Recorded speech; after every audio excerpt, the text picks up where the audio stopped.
چەندین پرسیاری دیکە ئاراستەی بەڕێز سیپان عەزیز ئەندامی پەرلەمانی عێراق کە لە ستۆدیۆ لەگەڵمان دەبێت ئاراستەی دەکەم. کاک سیپان زۆر بەخێر بێ. بابەتی بودجە ئێستا لە زۆربەی زۆری دامەزراوەکانی عێراق قسەی لەسەر دەکرێت، پەرلەمانتاران قسە دەکەن، حکوومەت قسە دەکا. یعنی چی یاسایەک بۆ ساڵی داهاتوو ئامادەکراوە بۆ ئەوەی خەڵک بێموچەنەکەت؟ ئەو کاتەتان باش، ئەو کاتەی بینەرانی خۆشەویستی کوردستان 24 باش بێ. تەبیعی کاکێ منێمە یاسای ئیدارەی مالیمان هەیە کە لە مادەی 13 زۆر بە جوانی ئیشارەی بەو حاڵەتەدا کە هەر ساڵێک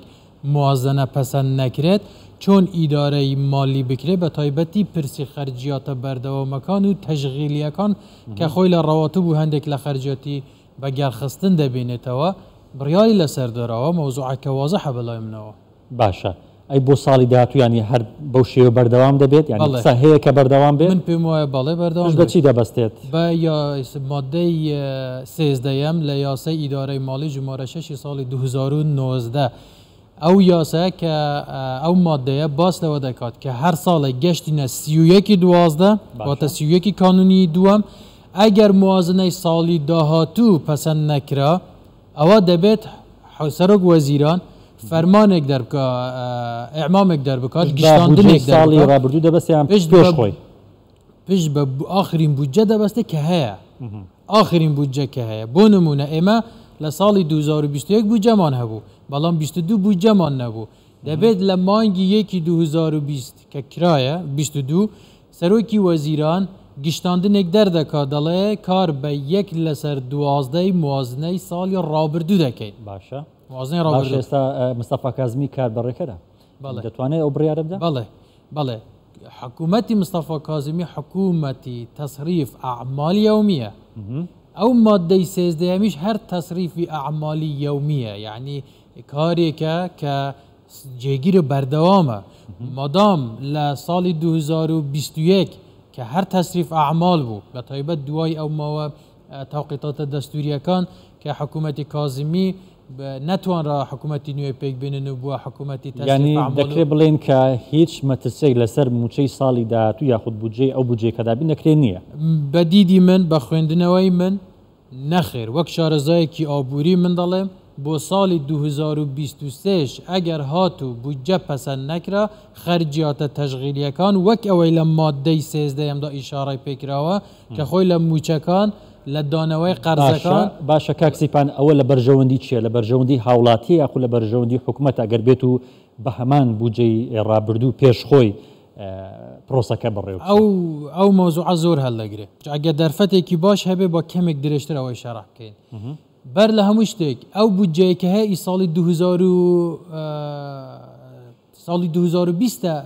2020 ئێمە ئیشی پێ دەکەین. باشە، ساڵی 2021 بۆ ساڵی 2023 فەرقی ئاستی دارایی ژینگە گۆڕانکاریەکان هەمووی زۆر جیاوازە لە 2021ەوە بۆ ساڵی 2023. ساڵی 2021 کۆی خەرجیاتی حکوومەت لە موازنەدا 133 تریلیۆن ئەگەر هەڵە نەبم، بەڵام ئەم ساڵ پێدەچێت حکوومەت تەنها لە ئیراداتی نەفتی جگە لە سەرچاوەکانی تر ڕەنگە نزیکەی 200 تریلیۆن داهاتی هەبێ بێجگە لە عەجز کە لە ساڵی 2021 پشتی بە عەجزیش بەستووە. ناکرێت ئێمە هەر بستین ئەو هەموو دەرفەتانەی کە لە بەردەم حکوومەتدایە ئەو هەموو مەشاریعانەی دروست بکرێ، ئەو هەمووی ژێرخانەی گرنگی پێ بدرێت، چەندین پرۆژەی وەبەرهێنان ڕەخساندنی هەزاران هەلیکار لە زروفێکی سەختدا کە بەهای دۆلار گران کرایە، کە نرخی شمەکە خزمەتگوزاریەکان گران بووە. ئێمە هەڵبستین بە ئەسراحەتدا بنیشین کە دەتوانین لە ڕێگەی یاسای ئیدارەی مالیەوە خەرجیاتە ئیداریەکان و خەرجیاتە تەشغیلیەکان دابین بکەین. بۆیە کارەساتێکی گەورەیە کە دەوڵەتێک 2 ساڵ بەسەر ئێکەوە موازنەی نەبێ، بەڵام بۆ ئەوەی کە ئایا دەتوانین موچەکان بدەن لە 2023دا بەڵێ من پێم وایە هەرچەندە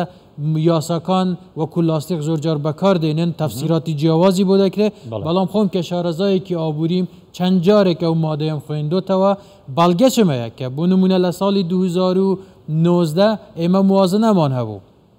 ساڵی 2020 موازنەمان نەبوو. بەڵێ هەرچەندە باسی 200 ملیارەکە دەکەین ئەو ساڵ تەنها دوو چار دادرایە، بەڵام بابەتی 200 ملیارەکە ینی لەو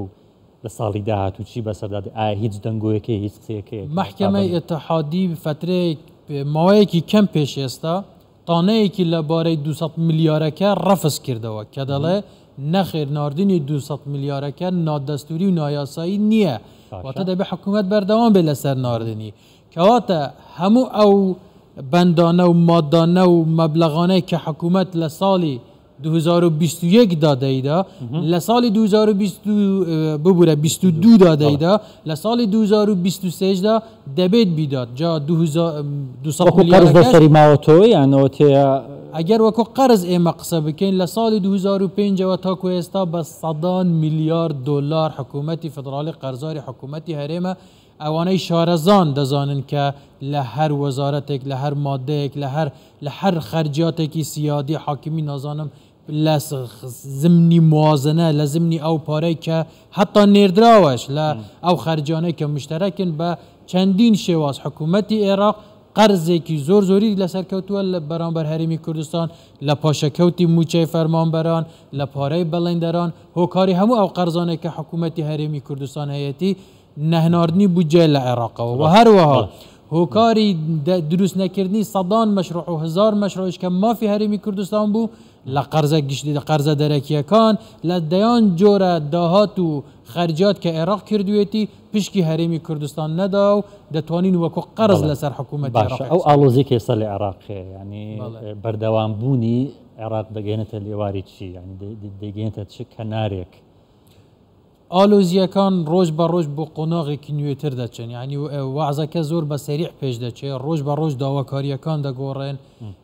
دوێنێ پێشاتێکی نوێ هاتە پێش کە ئەوە بوو چوارچەوەی هەماهەنگیش خۆپێشاندانی کرد و مانیشی گرت ئەگەر ئەم دوو تەرەفە هەم تەیاری سەدری و هەم ئیتار هەردوو لایەن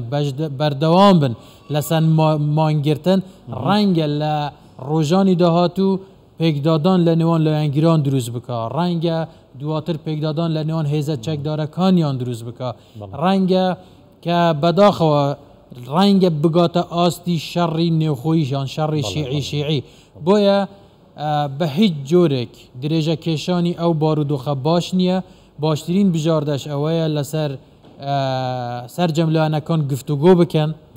تەواوی لایەنە عێراقیەکان گفتوگۆ بکەن بە یەکەوە بڕیارێک بدەن یان ئەوە تا دەرفەت بە چوارچێوە بدرێ حکوومەت پێی بنێ یان بچینەوە انتخاباتێکی زۆر سپاسی پان عەزیز ئەندامی پەرلەمانی عێراق سپاس کە لەگەڵمان بوویت سپاس بەوەش